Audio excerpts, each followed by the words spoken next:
Allô, j'espère que vous allez bien, guys. Bienvenue chez La Doha. It's about everything. Et on y va du côté antillais. On va en Guadeloupe chez nos frères, nos cousins guadeloupéens. Donc, actuellement, il y a une révolution qui se passe et c'est tout à fait normal. Donc, ils commencent à revendiquer. Les personnes, les habitants sur place, ils se rendent compte qu'il y a beaucoup d'investisseurs. On le sait déjà, la Guadeloupe, c'est une destination très prisée pour une certaine élite de personnes parce que c'est très cher d'aller voyager là. Vous êtes quelqu'un, vous allez en vacances en Guadeloupe, en Martinique, Guadeloupe. Ah, vous avez beaucoup d'oseille parce que c'est un pays très cher. Ça, c'est des faits, guys. Je sais, certaines personnes aiment contredire tout ce qu'on dit, mais c'est des faits. Bref, surtout c'est le golf, les activités comme ça qu'on fait. Donc c'est une certaine clientèle qui va là. Mais donc il y a beaucoup d'investisseurs. On peut comprendre dans les pays occidentaux, ils aiment le Sud. Malgré que ils vont parler mal du Sud, qu'il n'y a rien dans le Sud, ils aiment le Sud. Ils aiment les pays dans le chaud, la, la, la température tropicale, ils aiment ça. Donc c'est pour ça qu'ils investissent, que soit ils achètent des maisons et tout. Et là, qu'est-ce que ça crée, ces investissements-là? Mais ça crée que, ayant leur entreprise, donc ils investissent dans leur entreprise, ils décident d'embaucher, de mettre qui qu'ils veulent pour représenter leurs entreprises. Et là, on se retrouve dans une situation, mais pourquoi vous ne mettez pas des gens qui représentent le pays? Mais qui a dit qu'ils voulaient mettre des gens qui représentaient le pays? Ça va être un double débat qu'on va aller face à tout ça. Donc, on y va, on s'installe, sans perdre.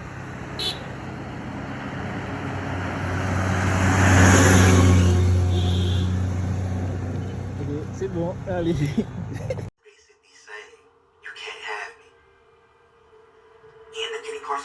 comprends complètement le côté de le black owned, de défendre le black, les entreprises noires et d'être conciliant avec les entreprises noires. Il y a un pour et contre dans tout ça. J'ai vu dans le black owned, c'est en tant que tel, ça part de bonnes intentions, mais beaucoup de personnes, je sais, en ont profité, beaucoup d'entrepreneurs, par exemple noirs, ont profité du black owned pour de vendre leur médiocrité à leur clientèle et disant mais tu dois l'accepter et tu dois nous encourager, tu dois pas te plaindre parce que sinon tu vas nous saboter. On a vu beaucoup ça, on a vu même des fois dans certains endroits black owned qu'on arrive comme étant noir, on est content, on est fier. On va voir que quand un étranger va rentrer, le propriétaire de la place va mettre le noir de côté. Ah, reste là, attends, laisse-moi accueillir l'étranger. Alors que nous, on est tous deux clients. On ne sait même pas qui va. Peut-être on allait dépenser plus, mais on se fait pousser comme ça. On l'a vu aussi. Donc, qu'est-ce qu'on peut comprendre? On a une facilité de mettre en avant, de prioriser l'attention de la personne blanche. Donc, le caucasien, la personne qui se rapproche du colonisateur, on a tendance à le prioriser. Et on le fait entre nous. Et j'avais parlé déjà dans ma chaîne de la situation qui était une femme qui parlait de qu'est-ce qu'elle avait vécu dans un restaurant libanais en Côte d'Ivoire. Oui. Donc, il y a des investisseurs de partout qui vont voir où il y a leurs opportunités. Un très beau restaurant en plus que j'ai pu voir. Et elle expliquait, elle disait comment je suis dans mon pays, je suis en Côte d'Ivoire et puis je me fais traiter comme ça. Mais tu es dans ton pays, oui, mais tu es dans le commerce de quelqu'un. Et la personne dans son commerce, même si ça peut sembler intense à dire, choisit un peu où qui cible sa clientèle. Toi, comme client, c'est toi qui décides si tu veux y aller ou pas. Aussi simple que ça.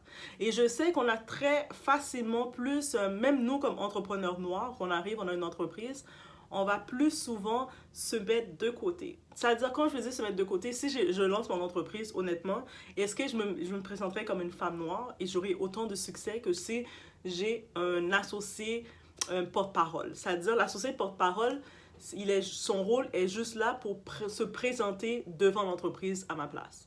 C'est-à-dire qu'on va avoir une personne soit avec des beaux yeux bleus, beaux cheveux blonds, qui va parler « Oh, voici telle compagnie que je lance ». Je pense que l'associé porte-parole va plus attirer la clientèle noire, va plus toucher les noirs que moi si j'arrive. Parce qu'on a plus tendance entre nous à ne pas s'encourager. Donc, il y a beaucoup d'entrepreneurs qui, derrière, ils gèrent le tout. Et des fois, il y a même, quand on voit ça, on voit cette structure-là, c'est pas comme si vous allez dire, ouais, c'est pas vrai, qu'est-ce que tu dis? C'est un fait. On le voit, même que tu sois au Canada, que tu sois n'importe où, on sait la réalité. Et c'est peut-être ceux qui peut-être n'ont pas eu à gérer quoi que ce soit comme entreprise, même lancer quoi que ce soit de simple. Et décider de faire une soirée, un événement. Allez voir votre clientèle noire que vous voulez toucher et puis faites l'événement, vous allez avoir toutes les réticences qui vont se venir. Pourquoi tu mets ce prix-là? C'est trop cher, c'est trop si, qui vont négocier avec vous. On va se faire négocier. Peut-être ça fait partie de notre nature, mais on va se faire négocier. Et vous allez voir un Asiatique qui vient avec une petite entreprise, le même genre que vous, mais qui vient avec ses prix, il a mis ses prix, ça reste ses prix. Il n'y a pas de temps à négocier. Même des fois, surtout les Asiatiques, eux autres, c'est perfect. J'aime trop comment ils le font. Ils vont même pas ils vont rester avoir le minimum de la langue, c'est-à-dire que si par exemple ils sont au Québec, ils vont prendre des petits mots pour dire hi, thank you, merci, des petits mots rapides, mais ils vont rester dans leur langue, dans leur monde, et c'est vous qui venez dans leur commerce, vous venez dans leur monde. Donc, est-ce que si vous arrivez par exemple dans une grosse épicerie asiatique, est-ce que et puis vous voyez tous les employés qui travaillent, c'est tous des Asiatiques. Est-ce que vous allez être surprise, dire mais pourquoi il y a juste des Asiatiques? On est au Québec, vous devriez mettre d'autres personnes. Même si vous dites ça, ils vont vous regarder faire. Mais eux autres, ils savent, en vrai, les investisseurs, ils vont mettre en avant leur communauté. Nous, on n'a pas ce point-là. Là, maintenant, on retourne, on fait le parallèle, c'est une autre intro d'une intro, de l'après-intro. On fait le parallèle avec l'hôtel L'Anglais, qui est en Guadeloupe. C'est un très bel hôtel. Rapidement, j'ai regardé les notes côté. Ça fait une publicité. Parce que qu'est-ce qu'on revendique d'eux? Que ce sont un groupe d'investisseurs.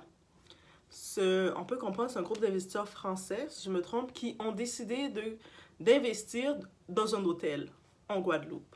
Donc, ils ont investi dans la structure, ils ont construit l'hôtel, ils ont investi dans tout. Et là, tout est sur pied. Ils décident maintenant de mettre le service à la clientèle, de mettre du monde à l'avant pour représenter l'hôtel. Le service à la clientèle, tu dois être souriant. Il y a des attraits que tu dois avoir. Je ne dis pas que les Noirs, on n'a pas ces attraits-là, mais eux autres, ils y vont selon ce qu'ils trouvent. Parce que quand tu mets quelqu'un en avant de ton entreprise, la personne, quand tu fais l'entrevue, c'est primordial. Même si la personne ne va pas être payée le plus cher dans ton entreprise, mais tu vas toujours avoir des attentes que la personne représente ton entreprise. J'ai travaillé comme réceptionniste. Donc, réceptionniste, c'est le visage d'une entreprise. Peu importe l'entreprise, que ce soit dans un cabinet, où que ce soit, tu es à l'avant. Dès qu'il y a des clients qui rentrent, n'importe qui viennent, tu as l'agenda et tu es là, c'est ta face qu'ils voient. Et dans différents types d'entreprises. J'ai été aussi au service à la clientèle, réceptionniste dans les hôtels. Hôtels, quand je dis des grandes chaînes d'hôtels, que ce soit, même pour en nommer qu'un, Hilton et j'en passe. Donc, des grandes chaînes d'hôtels. Et peu importe dans le tout, quand ils font l'entrevue avec toi, ils te rencontrent, ils veulent voir est-ce que tu représentes dans leur liste, ils ont leur liste, est-ce que tu représentes ce qu'ils recherchent à l'avant. Et c'est leur droit. On parle d'une entreprise, c'est business. C'est-à-dire que même si tu veux défendre ton point, tu sais, toi, comme étant, tu vois que quand tu arrives dans l'hôtel, tu commences à ressentir, parce que tu as fréquenté l'hôtel, pour ressentir qu'il n'y a pas assez de noirs dans l'hôtel, c'est que tu fréquentes l'hôtel. Là, tu te dis, ah, mais j'ai remarqué dans cet hôtel-là qui prend de l'ampleur, qui est vraiment classe, qui a vraiment une bonne cote, mais on ne voit pas les gens du pays qui nous représentent, les noirs dans notre pays, qui sont à l'avant, à l'accueil. À l'accueil, on va voir, c'est des caucasiens, c'est des blancs, d'autres types de personnes on trouve qui ne représentent pas la majorité des personnes au pays. Et on sait qu'il y a une situation de précarité en emploi en Guadeloupe. On le sait comme un peu partout dans les Antilles. On se dit, mais c'est aberrant. Ils viennent dans notre île, ils viennent investir dans notre île, mais ils viennent investir pour qui? Quand quelqu'un dit, un investisseur dit, je viens investir, pensez-vous qu'il vient investir juste pour il vient investir. Ou est-ce qu'il va investir pour le pays parce qu'il va payer les taxes au gouvernement? Et le gouvernement, avec leur argent, il sait comment le distribuer. Par contre, derrière le tout, un investisseur qui décide de venir bâtir un hôtel dans ton pays, où ce que les habitants peuvent être gagnants, ils peuvent, à côté de l'hôtel, chercher à créer des activités et des opportunités. Ah, il y a tel hôtel qui vient de créer, puis l'hôtel commence à prendre de l'ampleur. Laisse-moi ici, j'ai tel mon oncle qui est un artiste, ou j'ai ma famille, il y a des artistes. Allons créer juste à quelques pas de l'hôtel un atelier d'art. Sachant que c'est des touristes qui viennent, et les touristes habituellement, on vient dépenser. Allons justement en profiter, nous, pour créer un atelier d'art. C'est-à-dire qu'ils viennent dans l'hôtel, oui, ils décident de prendre les employés qu'ils veulent, ils décident d'avoir la représentation qu'ils veulent. S'ils ont décidé que leur représentation qu'ils voulaient, c'est des gens qui les ressemblent, ok, ils ont dit, le gouvernement les a donné le feu vert pour investir anyways. Et c'est sûr que oui, on va dire la discrimination, on va dire, ah, mais regardez, ils prennent les Noirs pour être des femmes de chambre et tout ça. Ils ont fait des positions. Ça veut dire qu'ils ont offert des positions, des postes dans tout hôtel. Tu as autant besoin de femmes de chambre, tu as autant besoin à la réception des gens, tu as autant besoin de main-d'œuvre, tu as besoin de la main-d'œuvre dans tous les endroits. Donc, ça veut dire que vous décidez de minimiser la femme de chambre noire en disant qu'elle est noire, pourquoi ces femmes de chambre sont rôle? Et alors qu'il y en a beaucoup qui disent que moi j'aime. Il y en a même quand j'étais à l'hôtel, je parlais avec différents types de personnes. Il y en a qui me disaient, ah, moi je sais pas comment tu fais, être à l'avant tout le temps, et puis devoir sourire aux gens, et puis devoir parler, faire tout ça. Moi j'aime mieux faire mon travail tout court, et puis j'ai fini, et puis basta. Ils me le disaient carrément, dans leur personnalité, ils aimaient ça. Peut-être qu'il y en a qui aimeraient être à l'avant, mais dans ce cas-ci, tu vas essayer de voir si c'est une opportunité, un poste, et tu regardes si tu fites le standard de ce que l'hôtel a décidé que pour eux, c'était leur standard. Aussi simple que ça. Et oui, c'est aussi simple que ça. Donc, j'ai vu une vidéo, l'approche qu'une certaine femme a décidé de faire pour revendiquer dans le commerce de quelqu'un, parce que c'est pas un business, il faut comprendre, ce n'est pas un business gouvernemental. Parce que le gouvernement, ils n'ont pas le choix de créer des notions à préjuger. Parce que oui, il y a une notion à préjuger quand tu dis on est obligé d'avoir un certain quota de personnes noires, on est obligé d'avoir un certain quota de personnes à visibilité réduite, personnes mobilité réduite, on est obligé d'avoir un certain quota de chacune de ces personnes-là. Donc, même quand tu fais l'entrevue, des fois, tu peux te retrouver à ton poste parce que tu arrivais dans le quota et tu étais similaire. Mais je pense pas que personne veut se sentir bien d'être dans un milieu de travail parce que tu répondais au quota. Ah, j'avais pas le choix de te prendre. On avait un autre choix. Nous, c'était telle personne qu'on voulait, mais on n'a pas pu la prendre parce qu'il fallait mettre une noire. Et puis toi, si toi la noire, comment?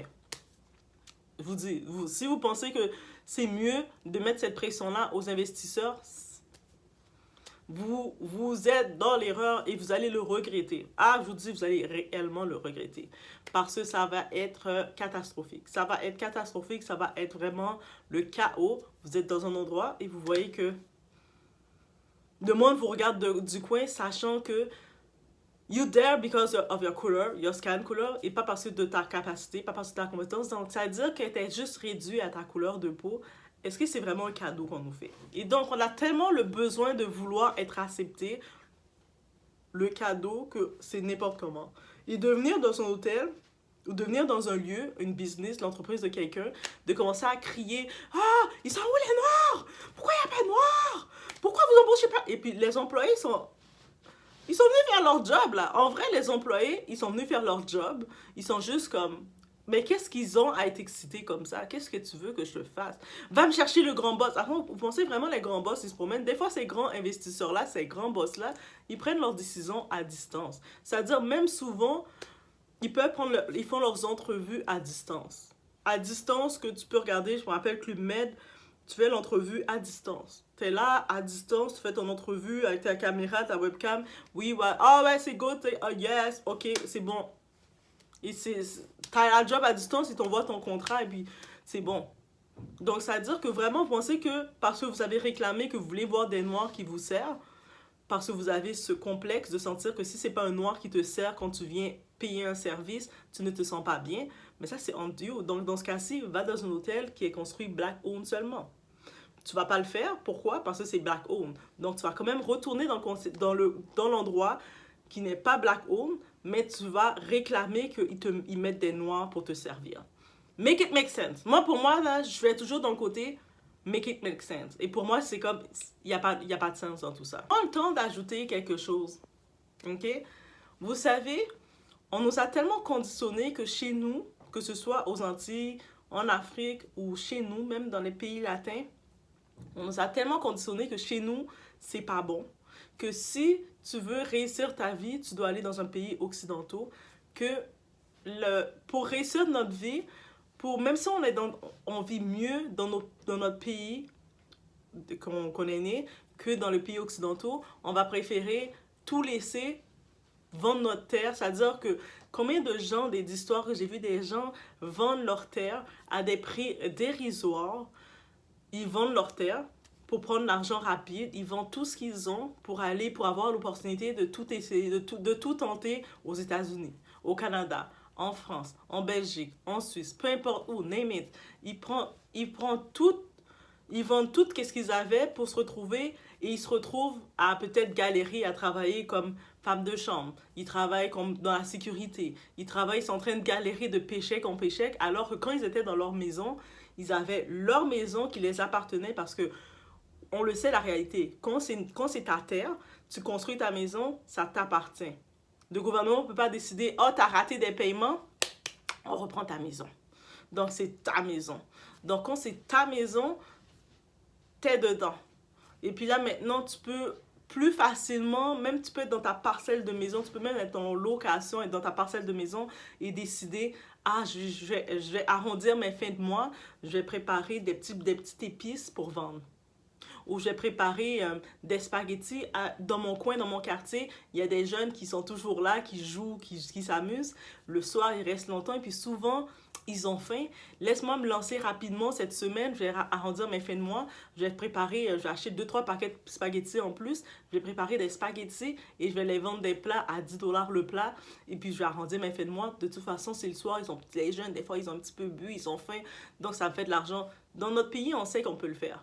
On sait dans les pays occidentaux, on ne peut pas le faire comme ça. On ne peut pas se lever comme ça, décider de vouloir vendre quelque chose comme ça.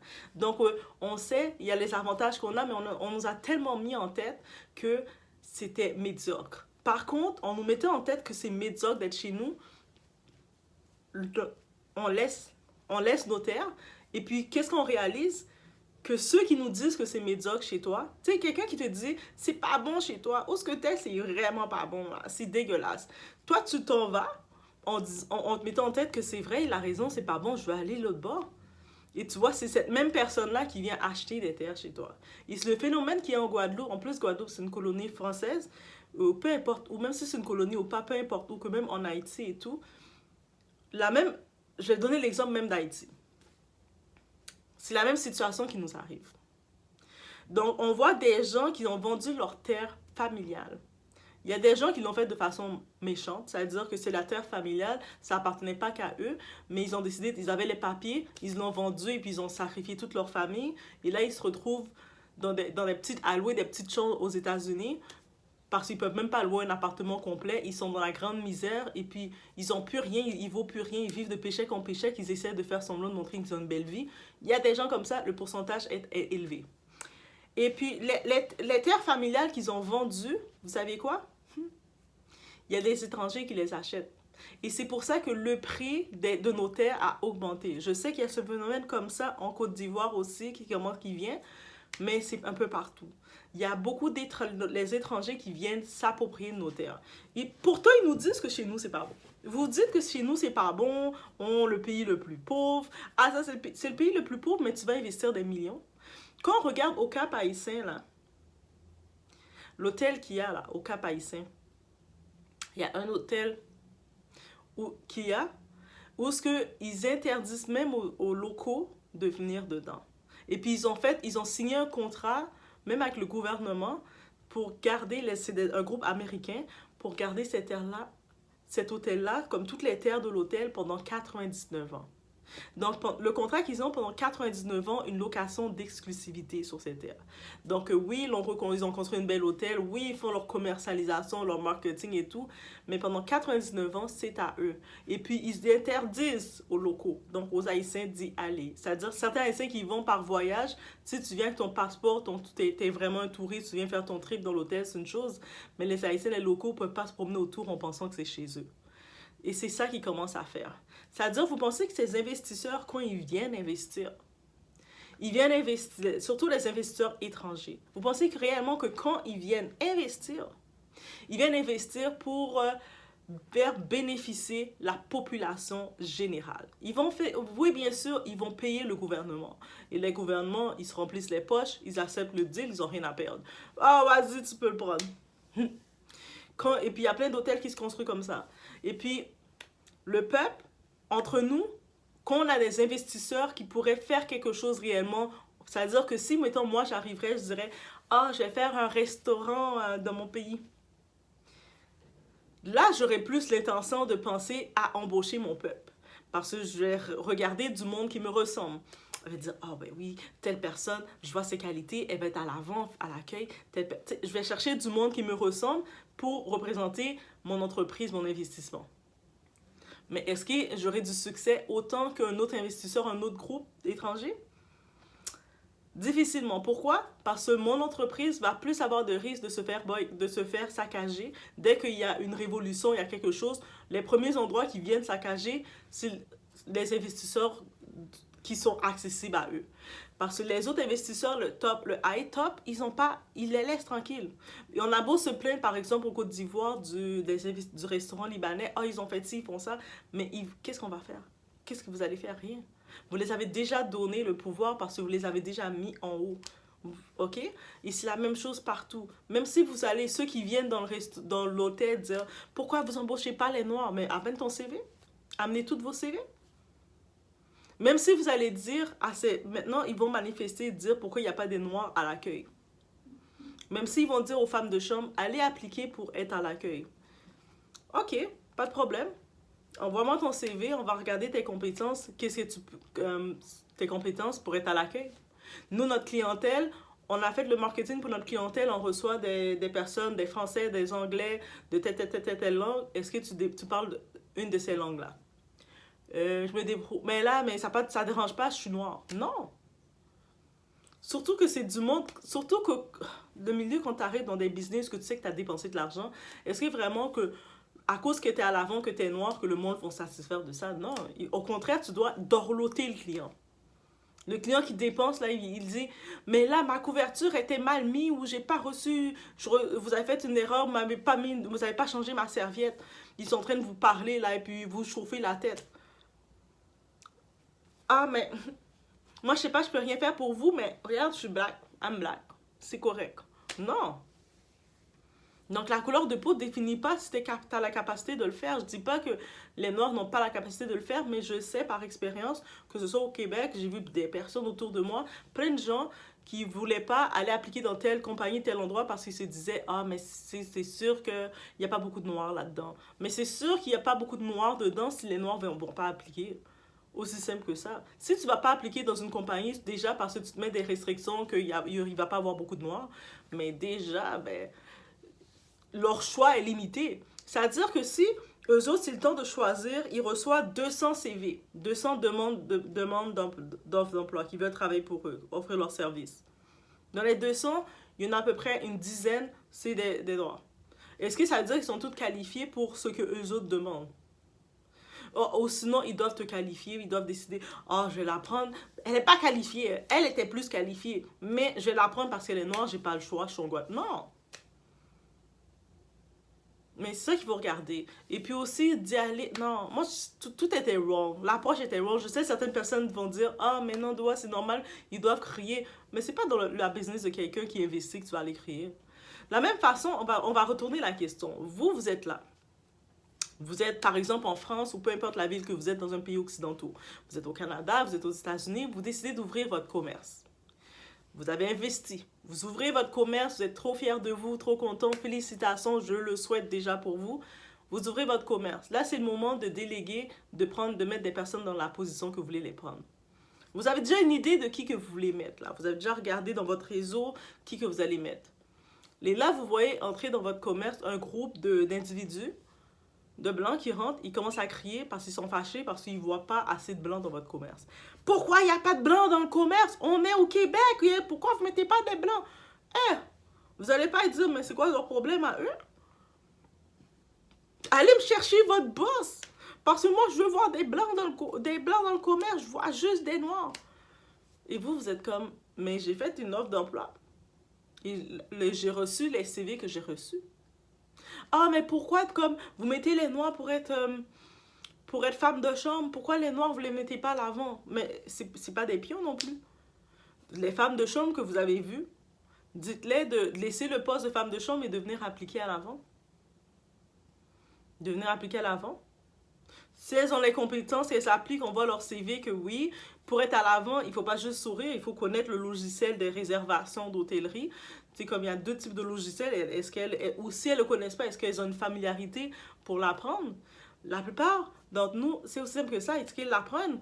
Est-ce que si l'hôtel, sa clientèle, on dit que c'est un hôtel qui a une clientèle anglophone, francophone, une clientèle peu importe de quel pays, est-ce que ces personnes peuvent communiquer la langue avec cette clientèle? Ben, sûrement, oui, mais non. La couleur de peau ne définit pas ta capacité. Et est-ce que c'est cette façon de faire?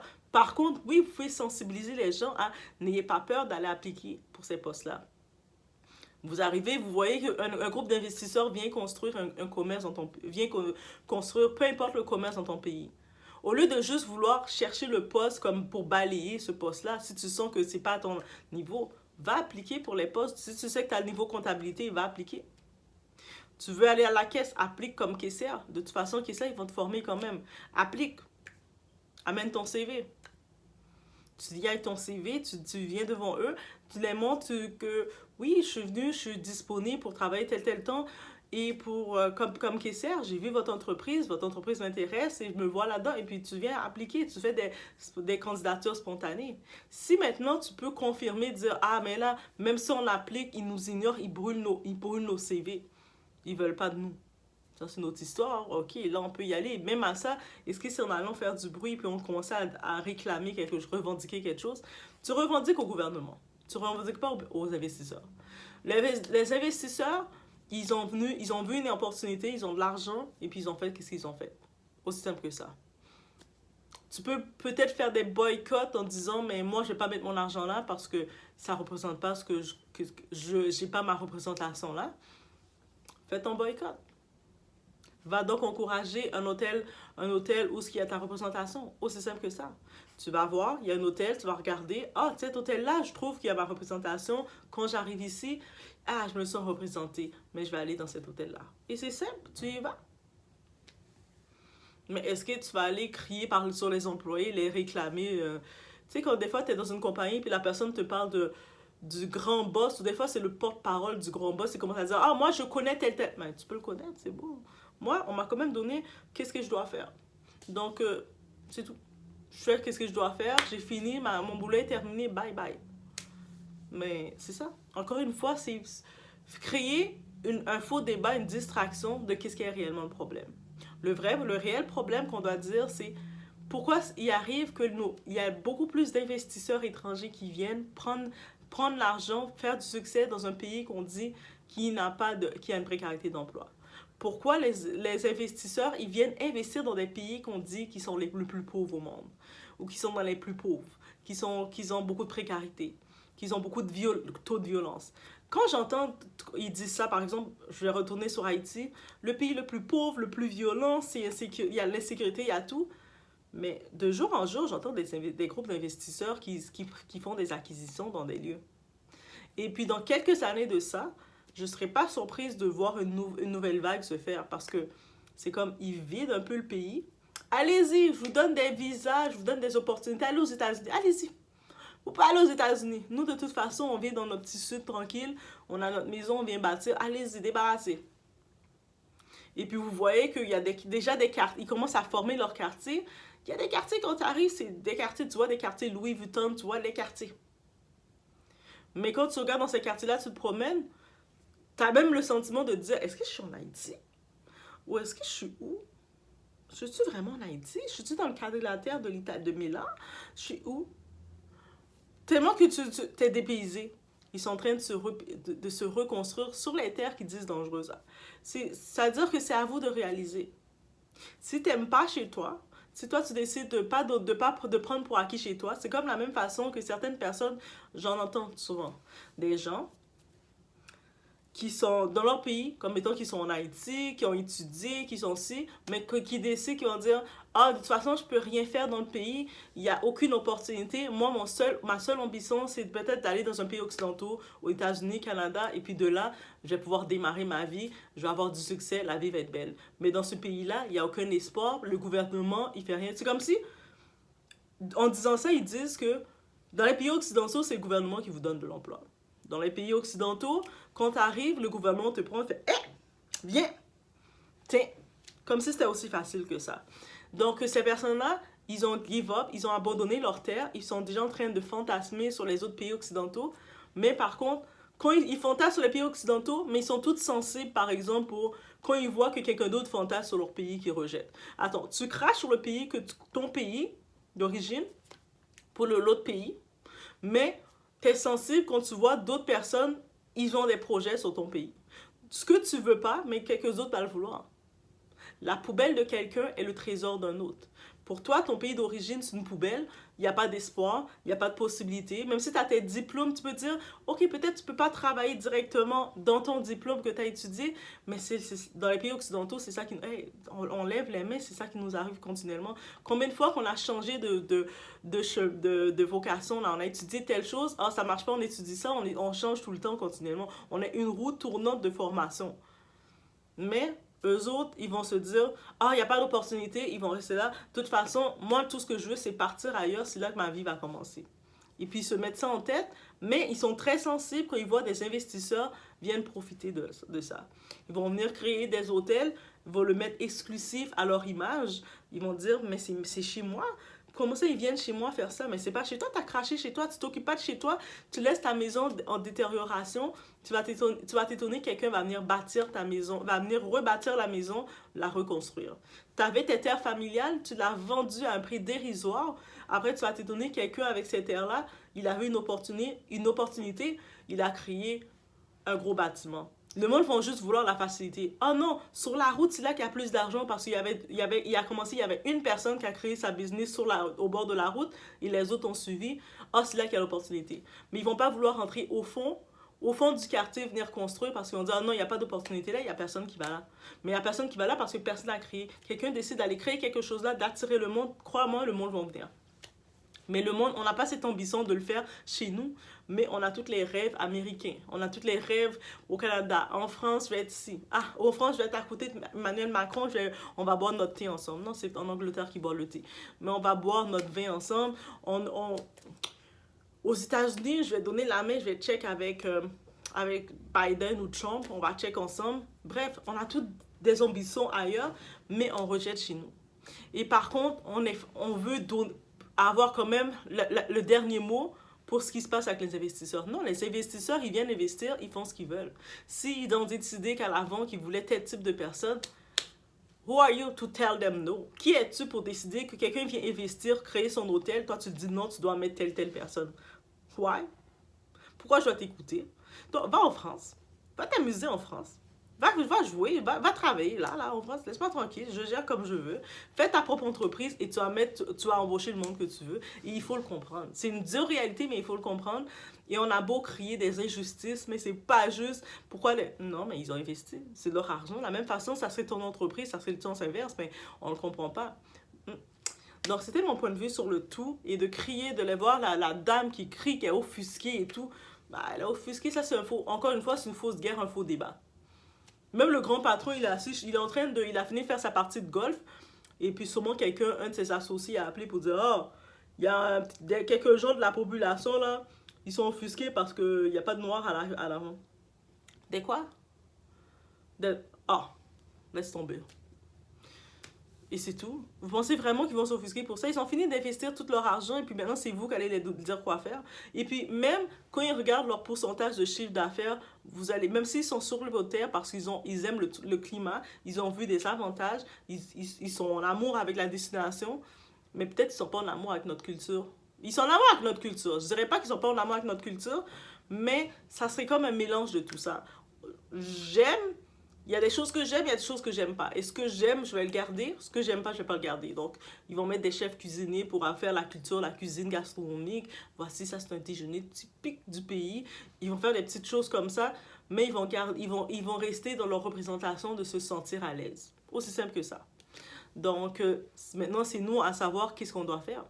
Qu'est-ce qu'on doit faire, c'est peut-être faire plus d'efforts aussi. De notre côté, on a peut-être un devoir de faire plus d'efforts, d'investir. Peut-être nous aussi, si toi tu investis, ben, tu as le choix de choisir qu'est-ce que tu veux dans ton investissement.